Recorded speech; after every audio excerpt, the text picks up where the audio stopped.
नमस्कार दोस्तों, आप सभी का हमारे YouTube चैनल ट्रिक सबसे तेज में स्वागत है। दोस्तों, आज हम आपके लिए लेकर के आए हैं परसेंटेज यानी प्रतिशत का वो क्वेश्चन जो सबसे बेसिक है। अगर आपको बेसिक ही पता नहीं होगा तो आप फिर ऊपर के जो बड़े बड़े क्वेश्चन हैं उनको कैसे कर पाएंगे। तो आज है परसेंटेज का बेसिक क्वेश्चन वाला क्लास, जिससे कि बेसिक क्लियर हो जाएगा तो आप बड़े बड़े परसेंटेज के क्वेश्चन भी आसानी से करते हुए चले जाएंगे। तो चलिए स्टार्ट करते हैं। पहला क्वेश्चन, 200 का 50% क्या है। ठीक है, किसका 200 का ना 200 लिख लिया। का मतलब होता है, याद रखना, मल्टीप्लाई का साइन। प्रतिशत में का दिया गया है, उसका मतलब होता है मल्टीप्लाई यानी कि गुना का साइन। तो 200 का 50%, कितना 50 प्रतिशत। प्रतिशत का मतलब क्या होता है भाई, बटे में 100। 50%, चाहो तो आप 50% आपको ऐसे भी लिखा मिल जाएगा। मैंने 50 के बाद में प्रतिशत लिखा है, 50% ऐसे लिखा होता है। ये जो प्रतिशत का साइन होता है इसका मतलब होता है बटे में 100। ठीक है, चलिए 2 जीरो से आपके ये 2 जीरो यहां कट जाएंगे। 20 का मतलब 5 से कर देंगे, कितना हो जाएगा भैया 100। तो 200 का 50% कितना हो जाएगा, 100 हो जाएगा। यही है आपका आंसर। चलिए अगला क्वेश्चन है, 800 का 25% क्या है। 800 का 25% क्या है। तो का मतलब मैंने क्या बताया आपको, मल्टीप्लाई का साइन, गुना का साइन। कितना 25%, और प्रतिशत का मतलब क्या होता है, बटे में 100 होता है। तो 2 जीरो से आपके ये 2 जीरो कट जाएंगे। 8 का मल्टीप्लाई आप कितने से करोगे, 25 से करोगे। 8 का मल्टीप्लाई 25 से करोगे तो कितना हो जाएगा भैया, 200 हो जाएगा, यानी कि 200। बस हो गया आंसर। बताइए समझ में आया कि नहीं आया। ये 25% आपको ऐसे लिखा मिलेगा, 25%, 50% ऐसे लिखा मिलेगा। और ये जो परसेंट का साइन होता है इसका मतलब क्या होता है, बटे में 100। यानी कि 25% का मतलब 25 तो लिखना है, और परसेंट का मतलब बटे में 100। ठीक है, चलिए समझ में आ गया। अब देखते हैं अगला क्वेश्चन। अगला सवाल है, 800 का 25% कम। अब इस तरीके का सवाल नहीं देखा होगा आपने। एक और क्वेश्चन है, 1200 से 20% अधिक। अब देखिए यहां पे एक क्वेश्चन है कम वाला और एक प्रश्न है अधिक वाला। तो ये दोनों हाई क्लियर हो जाएगा, जो कि बहुत जरूरी है आपके लिए सीखना। यहां कहा गया है 800 का, 800 लिखेंगे। का मतलब मैंने आपको क्या बताया है, मल्टीप्लाई। अब 25% उसने कम बोला है, 25% कम बोला है। तो कोई भी चीज है अपने आप में 100% होती है, उसको 25% कम बोला है। 25% कम यानी कि 100 में से 25% कम करेंगे तो 75 हो जाएगा। तो आपको यहां क्या लिखना है, 75 लिखना है। और परसेंट का मतलब बटे में 100 होता है।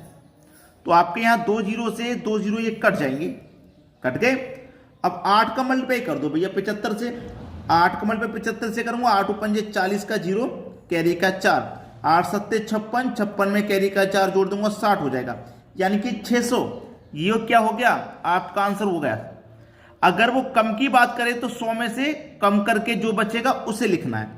अब बोला 1200 से 20% अधिक, तो क्या लिखेंगे, 1200 लिखेंगे। ठीक है, 1200 लिख लिया। 1200 से 20% अधिक, यहां क्या आ जाएगा, मल्टीप्लाई। अब 20% अधिक, मैंने बोला कोई भी चीज 100% होती है, और वो अधिक की उसने बात की है, 20% अधिक, तो 20 जोड़ेंगे। ठीक है, कम के लिए घटाएंगे और अधिक के लिए जोड़ेंगे। तो 100 में 20 जोड़ देंगे, कितना हो जाएगा भैया, 120। बटे में कितना, 100, परसेंट का मतलब बटे में 100। तो आपको क्या हो जाएगा, 2 जीरो से 2 जीरो कट जाएंगे।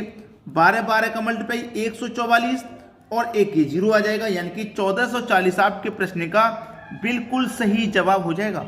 बिल्कुल सही, और अच्छे से समझ में भी आ गया होगा, कोई दिक्कत नहीं होगी। चलिए अब देखते हैं अगला सवाल। अगला सवाल है, 1200 का 25% बराबर क्या होगा। 1200 का 25% क्या होगा, उसने ये पूछा है। तो क्या करेंगे, 1200 लिखेंगे, का मतलब मल्टीप्लाई लिखेंगे, 25 लिखेंगे, और प्रतिशत का मतलब बटे में 100 लिखेंगे। समझ में आ गया। चलिए 2 जीरो से आपके ये 2 जीरो कट जाएंगे। 12 का मल्टीप्लाई 25 से कर दो, 12 पंजे 60 का 0, कैरी का 6 हो जाएगा। 12 दुने का 24, 24 में कैरी का 6 जोड़ देंगे तो 30 हो जाएगा, यानी कि 300 हो जाएगा आपके सवाल का सही जवाब। एक और क्वेश्चन लिखा हुआ है कि 1200 किस संख्या का 25% है। ये जानना बहुत जरूरी है कि ये जो 1200 है हमारा, ये किस संख्या का 25% है। किस संख्या का, अब देखिए 25% किस संख्या का हमें कैसे पता चलेगा। हमारे पास ये 1200 है, किस संख्या का 25% है क्या आपको पता है? नहीं पता ना, नहीं पता किस संख्या का, लेकिन जो भी संख्या रही होगी वो अपने आप में 100 होगी, ठीक है। और किस संख्या का क्या 25% है, तो 25% का मतलब 25 से डिवाइड कर दो, ठीक है। 25 से कटा देंगे 4 बार में, 12 चौके 48, ठीक है, और 2 जीरो आ जाएंगे। अब मैं इसको एक चीज क्लियर कर दूं कि किसी संख्या का 1200 25% है, यानी कि 25% की वैल्यू आपकी 1200 है, तो आपकी 50% की वैल्यू कितनी हो जाएगी? 12 दूनी का 2400 हो जाएगी, 2400 हो जाएगी कि नहीं। और 50 की जब 2400 है तो 100 की कितनी हो जाएगी भैया? 4800 हो जाएगी। तो बस अपने सोचने के ऊपर डिपेंड है कि आपको सवाल को किस तरीके से करना है। ऐसे भी तो हो गया डायरेक्ट, यहां कैलकुलेशन की कोई जरूरत ही नहीं पड़ी, आपने अंदाजा लगाया कि भाई ये 25% का 1200 मान है, तो 50 का 2400 हो जाएगा और 100 का 4800 हो जाएगा, ठीक है। तो दोस्तों आज की वीडियो में इतना ही। वीडियो कैसा लगा आप हमें लाइक और शेयर जरूर करें, ठीक है दोस्तों, धन्यवाद।